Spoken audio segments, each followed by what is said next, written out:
Nasaan tayo ngayon? Dito tayo sa Manawag, siyempre magnilay-ngilay din tayo. So guys, ngayong araw nga ay namasyal kami dito sa simbahan ng Apo Manawag upang magnilay-ngilay din dahil ngayon ay Semana Santa at para magdasal at humingi ng tawad sa ating Diyos Ama na siyang nagbuwis ng buhay para lang sa ating mga kasalanan.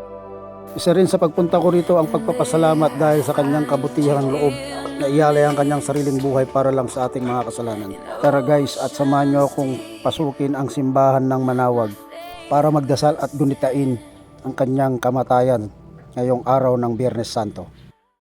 Pero bago tayo pumasok sa simbahan, tignan muna natin itong nadadaanan natin na maraming memorabilyang mabibili dito.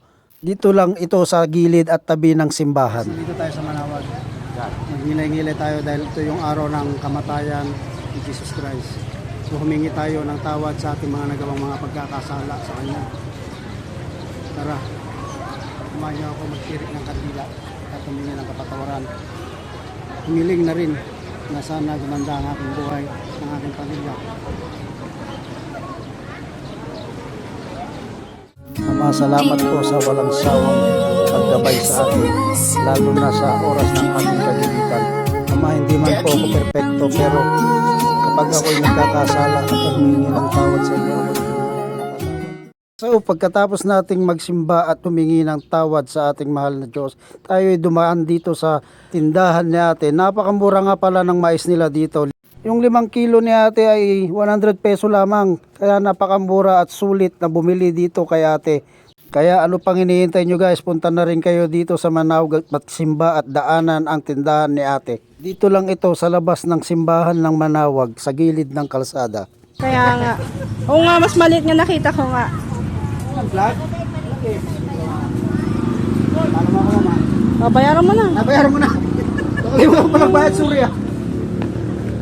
Punta ka ng salta, di ka na nagbabayad. Surya, nakalimutan ko eh. Bago nga pala tayo umuwi guys, dumaan muna kami rito sa gilid ng mga nabibiling mga kwek-kwek. Kaya kumain muna at nagmerenda muna tayo guys. Dito tayo kagilid ng merenda guys. Enjoy. So guys, hanggang dito na lang ang ating vlog. So guys, hingi lang ako ng konting pabor. Kung nagustuhan nyo ang aking video, paki-like, share naman po. Salamat. At mag-iwan ka na rin ng bakas na galing sa iyong puso. Isang malaking bagay na po yan sa aming mga content creator. At maraming salamat sa inyong walang sawang suporta sa akin. God bless po and more power sa ating lahat.